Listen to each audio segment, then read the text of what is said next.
Okay, so welcome to this session dedicated to optical design.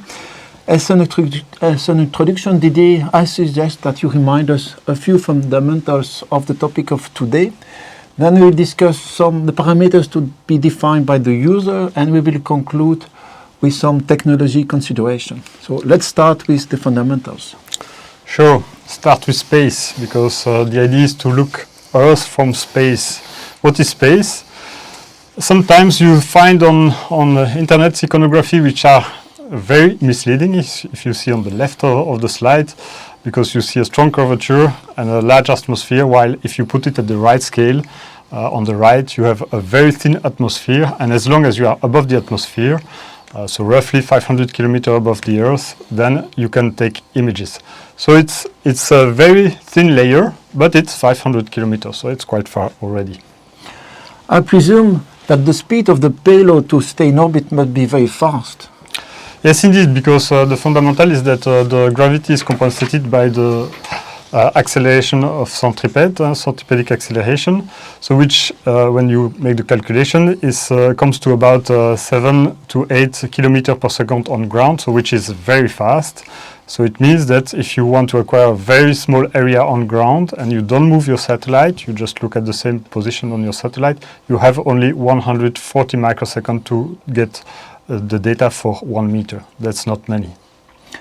The size of the optics is also critical. Why? Yes, obviously, as we see, we may lack of photon in acquisition of the images, so size is important to get more photon, but it will also help, and you come back to this later on, Philippe, on the resolution that we can acquire on ground. Yes, indeed.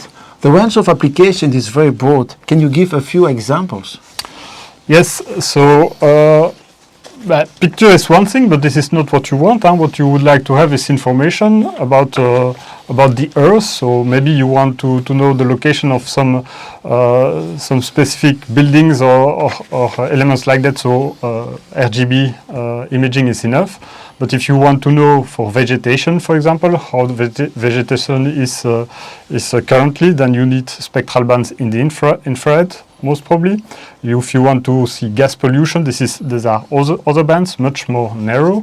So depending on the application, you have to select your spectral bands, and for most of them, the sun will be the source of the light, and so you can look at the spectrum of the sun on the right and select the bands you need, and you see in red what is coming on the Earth, because there are some absorption in the atmosphere, and select the type of photon you can use for your application.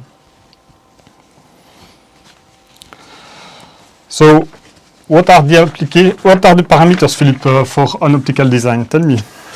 So first, it's very important to make the distinction between the parameters to be defined by the user and the parameter that will come out of the optical design. The parameters to be defined by the user, we can split them in two groups. The first one is related to the platform itself. So, for example, what is the altitude of the platform? Is there any restriction in terms of volume and mass?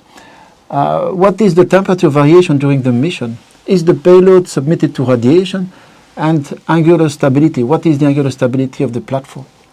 Now, also parameters related to the scene, to the object to be imaged, like what is the field of view, what is the spatial resolution on ground, and very important, what is the brightness of the object to be imaged. With all the information, you can start your optical design. You will choose the ground sampling distance. We will choose the sensor. And then we will determine what is the focal length and what is the F number of the design. And the solution is not straightforward. This is why the optical design is usually iterative. So you make a difference between ground sampling distance and spatial resolution. Can you explain? Yes, indeed. And quite often there is a confusion. So the ground sampling distance is the size of the image of the pixel, while the spatial resolution is the capability to resolve objects. So this is what has to be defined by the user. Of course, it depends on the ground sampling distance, but not only. It also depends on the diffraction effect. It can be degraded due to the shape of the optics. That could be a spherical, we might also have some chromatic aberration, for example. And last but not least, and because we quite often forget it, we have some imperfection due to manufacturing and integration. So, for example, we have surface error, we might have some small misalignment. What are the other parameters, Philippe? So here are three parameters. First is the focal length, which is the distance at which a collimated beam is focused. And it's important because when you have chose your sensor, you know your pixel size, you know the distance between the payload and the ground. The focal length controls the ground sampling distance. Another parameter is the aperture stop, because it determines the amount of the light ray that will be collected. And the third one is the F number. This is the ratio of the focal length divided by the diameter of the aperture stop. And this is important because it controls the signal level and the diffraction. And the diffraction determines the resolution? Partially. And diffraction is in fact a physical, it's a physical principle that you cannot get around of it. So the idea is that it's impossible to focus a collimated beam of limited size on an arbitrary small spot. But so there's always a minimum spot that depends on the aperture stops. And in our case, it means that there's a minimum angular resolution. And this is proportional to the wavelengths divided by the diameter of the aperture stop. There's a constant which is 122 in case of a circular shape. And then, and then there's, if there's a minimum angular resolution, there's also a minimum resolution on ground, which is the minimum angular resolution times the distance between the payload and the ground. In order of magnitudes? So I've listed three examples. So for example, payload on the hubs are typically 20 kilometers from the ground. If you want to get 10 centimeters in the visible range, you need an input diameter of at least 20 centimeters. From a payload on the satellites, but you need 30 centimeters to achieve 1 meter resolution on ground. And if you're interested in the thermal infrared range, you need 60 centimeters for the input diameter at least to achieve 10 meters on ground. So it means that diffraction is clearly not negligible when you are interested in the small size payload. So diffraction is the fundamental limit for resolution, but there are other practical limits. Yes, so first it's good to remember that it's for perfect lens. This requires complex shape, and it's strictly valid only for a single input angle and a single wavelength. In practice, we have always aberration, so it means that in practice the resolution is larger. And the goal of the optical design is try to minimize the spot by compensating the aberration generated by the different optics, so we combine multiple optics in an optical instrument. Can we characterize this optical performance somehow? Yeah, so this is the concept of the modulation transfer function, and it's illustrated here. So if you have a target with a Ronchi pattern, so black and white stripes, and you have an imperfect instrument which is represented here by its response, which is quite some, it's a spot, what you will get on your camera is a degraded image. So you see that the contrast is it's not as good, and the value of the contrast is exactly the modulation transfer function. So the modulation transfer function is really a figure of merit of the optical quality. When you do simulation, what you get is not the modulation transfer function at a single frequency, but for all spatial frequencies. And each spatial frequency corresponds to a spatial resolution. It's just the inverse of the spatial frequency divided by 2. So in this plot, you see first the black line, which is the diffraction limit. So it's never possible to get something above this because this is a physical limitation. And then you have set of curves in colors, which correspond to modulation transfer function for different points within the field of view. And you see that there is a gap between the diffraction limit and the other curves, and this is the effect of aberration or the imperfection due to manufacturing and integration. So Philippe, if we have an instrument with perfect transfer function, this is not enough. We need signal also. Yes, and this depends on the brightness first of the source, which is defined in terms of radiance. And the radiance is the power emitted by the surface per unit of surface and per unit of solid angle. And clearly this depends on the application. So this is an example defined for Sentinel-2 mission, where they define three curves. The green line is the low radiance. That's for low illumination condition. For example, we have dark targets like a dense coniferous forest. And the blue one is the high radiance, which is defined to avoid saturation. For example, if you look at the snow targets. Also, the signal that you will record is proportional to the radius and the integration time. But it's good to remember that the integration time is limited if you would like to avoid blurring of your object. And this depends on the speed and stability of the payload and on the spatial resolution. So in practice, if you would like to target high spatial resolution, in practice your integration time will be quite short to avoid blurring. Now we discuss brightness or spectral radiance, but you have another concept which is étendue. They are not exactly the same concept, they are somehow related. Can you explain a little bit? So the étendue is the product of the field of view with the collision angle. And it's important because first it's invariant in optics, so it means that the étendue at the object plane will be the same as the étendue at the image plane, but also because it's a figure of merit of the complexity of your design. So for example, if for your application you need a large field of view and a large collection angle because the landscape is not very bright, you will need a very complex optical system. And if it's not possible for any good reason, then you have to find the best trade-off. So understand if you need a lot of information from Earth, you need a large étendue, a small ground sampling distance, and obviously large optics. Yeah, so this you need in practice some trade-off, and this is an example. So we have plotted the focal length horizontally and the inverse of the f number vertically. If you increase the focal length, you will decrease your ground sampling, so this is good. So you improve the performance of your system. If you move vertically, you decrease your f number, so you will increase your signal. It's also good. You improve your performance. But if you increase the focal length, it will be at the expense of the size. You increase the size of your payload, and if you increase the f number, the f number, you increase the complexity of your optics and therefore the cost. So we have to define the best trade-off, and this we do with ray tracing software, but it's also based on experience. So these are all theoretical considerations, but the user is mainly interested in actual system. So let's switch to some technology consideration. And a first question could be what is how to acquire a 2D image? So we can use the fact that the satellite is moving around the Earth with a constant speed. And so a possible solution for this, which is quite classical, is that you use a linear array, 1D system, and while the system is flying over the Earth, at every ground sampling distance we acquire one line, and based on this we can reconstruct one band of what is scanned by the satellite. So this is for one color, a very simple way to make image, which is effective. This way can be improved to increase the number of photons that are required for the signal in an analog way called TDI, time delay integration, which is represented with the blue on the picture there below.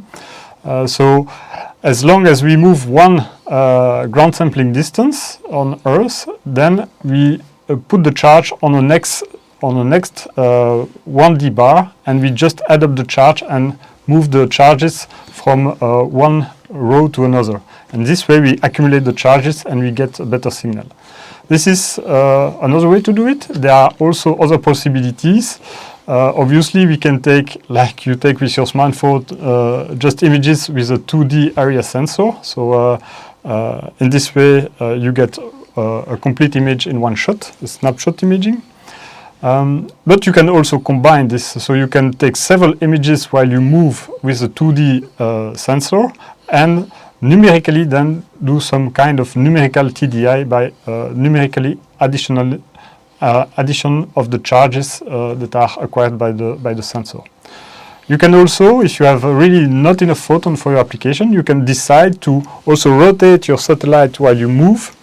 And in this way, you must decide to select a smaller area on Earth, not the full band, but a small area, and then you can reduce the apparent speed on ground and increase the integration time. So all this can be combined together. We discussed design complexity and mentioned that optics is always a question of trade-off. So an obvious question is, when do I choose a refractive design rather than a refracting design? There is no golden rule, but basically what we can say is that if you need a very long focal length, you like to have a compact system, and so for a very small field of view, typically we go for cast-grain type telescope, which is mirror-based. If we have very, very short focal lengths to see a very large field of view, then a refractive system will hold the best place, most probably. But if we want to combine both a large swath, large field of view, and large aperture, three mirror systems are very good for this type of application. So it is worth to illustrate what a complex design is. Do you have a couple of examples? I can show it here on a refractive system, and coming back on the principle of étendue, those two systems have two different étendues. As you see it, the field of view on the lower side is larger and the F number is smaller. So the étendue of the second system is much larger, which leads to a much more complex system in general. And with a reflective design? This is the same. So as I just said, if we have a very narrow field of view, we can live with a cast-grain type, which is lower right on the slide figure. And if we need to extend the field of view, then we can work with typically three mirror system, which are completely aspherical surfaces.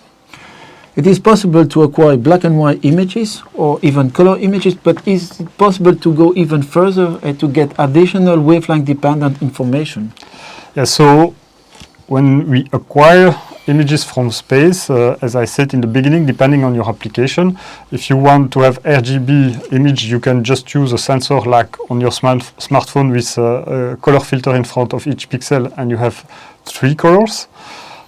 Some application you really like to have the highest resolution and you need a very good signal. You don't want any filter or basically no filter, which is called a panchromatic image. Then you just sum up all the photons that you have. But for some applications, like vegetation application, or as we have seen also gas pollution detection, you need to go to very specific wavebands.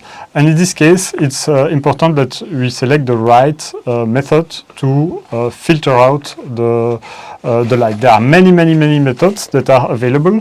I just mentioned here only two, which are very common. One is just apply color filter in front of your sensor, and if you apply this on a 2D sensor, every point on ground will pass for every color at different time. So you can have all bands for the points on ground. And the other way is to image, a very classical way is to image basically one line of the ground on the slit and disperse it, whatever the way to disperse it can be a grating. It's often a grating, by the way. And then you refocus the image on a detector, a 2D detector, but then one direction of the detector will be spatial. You get the spatial information, and in the other direction you get the spectral information, and you have many more bands in this way than with the filter, which is typically what we call hyperspectral in this case, with lots of bands. A critical parameter is temperature, which is obviously not the same on ground and in orbit. So how to face this problem? Yes, so there are several ways to cope with temperature, and indeed it's important, certainly for small platforms, when you don't want to control too much the temperature of your payload. You don't want to have a very controlled environment around it, so you have to have a robust design with respect to temperature. There are different ways to do it. The most straightforward way that comes to the mind is use materials that do not expand. So, and this is a good way to do it indeed. So there are materials like zero dur, which is a kind of ceramic out of which we can make mirrors, or you can use carbon fiber material, which have also a CT close to zero. And combining those materials, basically we are independent to temperature, which is a very robust design. Obviously, another way is is to use the property of optics, which is homothetic. So it means that you can scale up any optical design by any factor as long as it's the same in all 3 dimensions, and you will get the same performance. You increase the étendue, if you recall what étendue is, but basically you keep the focus. So this is another way. So we can make, for example, a three-mirror system out of aluminum, and everything being out of aluminum, you get the focus constant at every temperature. For refractive system, this is more delicate because nonetheless the material have a different CTE, coefficient of thermal expansion, but also the glass itself will have a variation of refractive index, which is not the same for every glass, and we use many glasses. But that's also good because we can combine the right glasses to have a very faint dependence on thermal aspects if we do it carefully. So this is a little bit more complicated, but this is feasible. But maybe for much more reduced spectral range. It's difficult to do it for a very broad spectral range in refractive systems. Large image acquired at quite high rate generate a lot of data, but how huge is it? So we had a little bit of this discussion in the preceding session with Benoît de Paire. Because indeed the Earth is very large in terms of surface, and if you want to have a very high spatial resolution, then you need huge amount of data to be downloaded. And so basically for your application, you have to limit the data somehow. You cannot download everything. So the first thing is obviously you target what you want to image. You don't image everything and sort out afterwards. You reduce the resolution, that's another way, so making the pixel larger, and you compress the data basically. And I give here an example of Sentinel-2, which downloads 1.6 terabyte of data per orbit, which is tremendous high. Okay, thank you, Didier. So all these are already a few inputs about optical design and the resulting challenges. So now we are open to discussion and questions, so please free to raise your question, and we are also ready to answer your question after the webinar, of course. Thank you for your attention.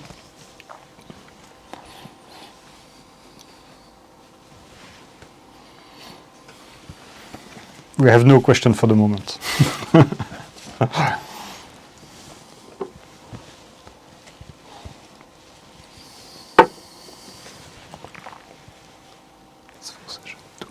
Yes, here maybe we have to click on the right. Yes. So what influences the angular stability of the satellite platform? Didier, maybe you can answer this question? Yes. So when we have 1 meter from 500 kilometer pointing accuracy, then you can make the ratio. It gives you exactly the pointing you need, the pointing accuracy if you want to refer to external references. But for this type of resolution, it's often way easier to use ground reference position to put your data at the right position on Earth. And the second question is, what measures are taken typically in satellites to correct for aberrations? So, yes, you can answer, or maybe what we can do is, for example, if you know the response, you have to measure the response of your instrument on ground, of course, and then you can do a deconvolution to try to compensate for that, and then you improve the quality of your raw images. That's one possibility, for example.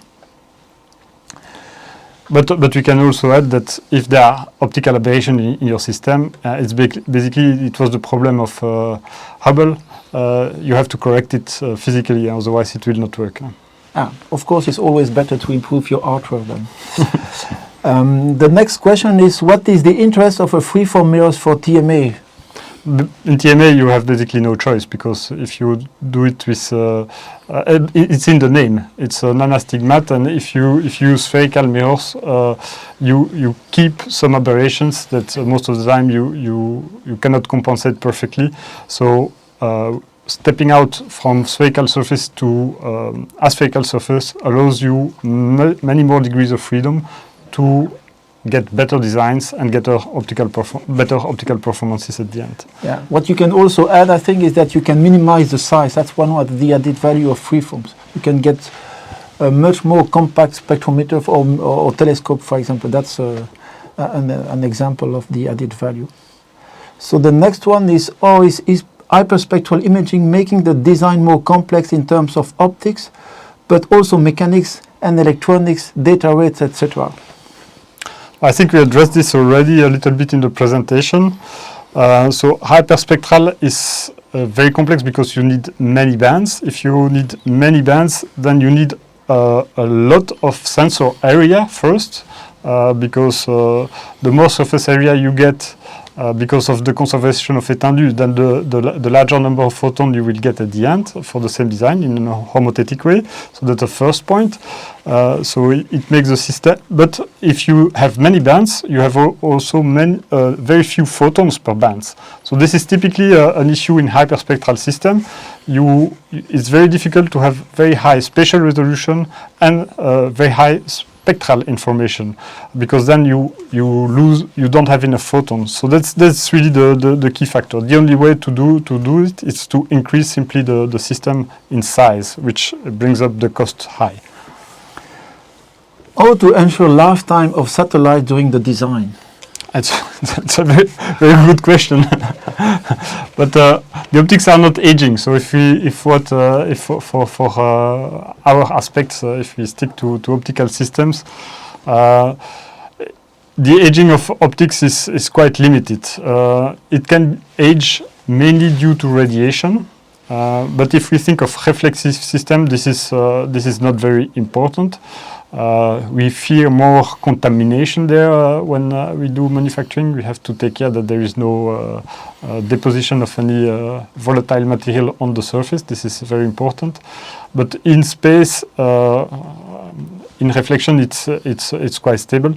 This is not the case in a refractive system because glass, when they are irradiated by ions, protons, electrons, they tend to produce color centers, and so the color of the lens changes a little bit, and it's less and less transparent, certainly in the blue region. For the red and infrared region, it's less critical, but for the blue and the green region, there will be a decrease of transmission, basically for the optics. So for this, optical manufacturers have developed special glasses which are called radiation hardened glasses that you can select and you can design with it and you can try to buy it. I say try to buy it because it's not as available as other glasses. The way to access it is not so easy. But apparently Schott just changed this politics recently and now it should be more easy. But it's not straightforward, I would say.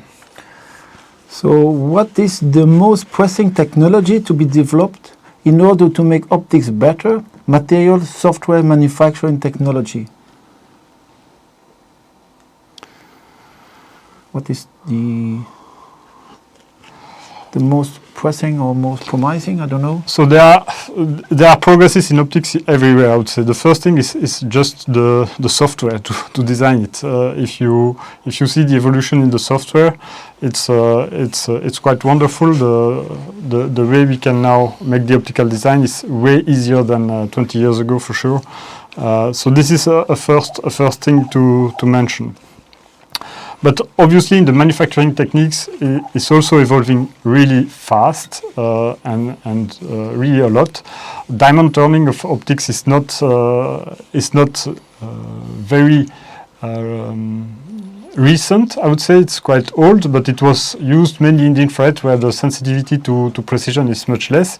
But now it's coming to visible light also.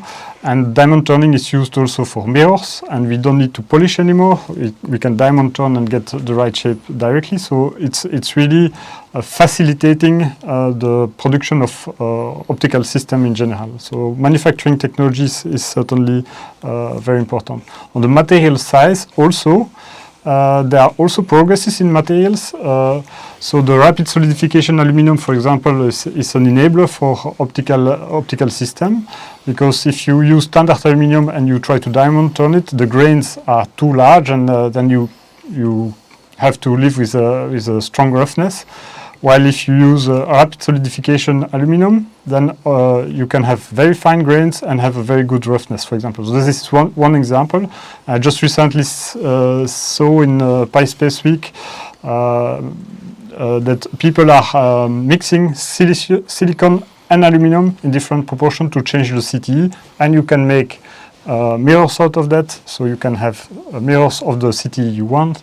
So all this is also going on. Yeah, and maybe in terms of software on board processing, that opens a new possibility. I see the huge amount of data that we can get, and that it's impossible to download. So there are other possibilities there. And there is another question: what is today's situation of the optical tools embarked in satellites to get underwater data? Wow. So on ground is very difficult. If you want to go get underwater data, I think this is really challenging. The first thing the light has to go through the water. So you have to choose the right wavelengths. It's not a very stable medium, so to get high quality image is probably very challenging. But that's a very it's really a challenge. I don't know if this is possible. I've never think of that before, honestly. But I know we can use spectral bands to look for the chlorophyll of water. What is the plankton effect? And so this is quite obvious just by the color. But how deep, I don't know. I don't know. So the goal is to find a signature. So if you can find a signature of what you are looking for, probably we can design an instrument. But we have to identify what is the right signature in terms of wavelengths or whatever, to try to get the image that you are looking for. Thank you very much. Yeah, I think we are out of time, so thank you for all your questions. And as I said, if you have other questions, we will be pleased to answer them after the webinar. Thank you.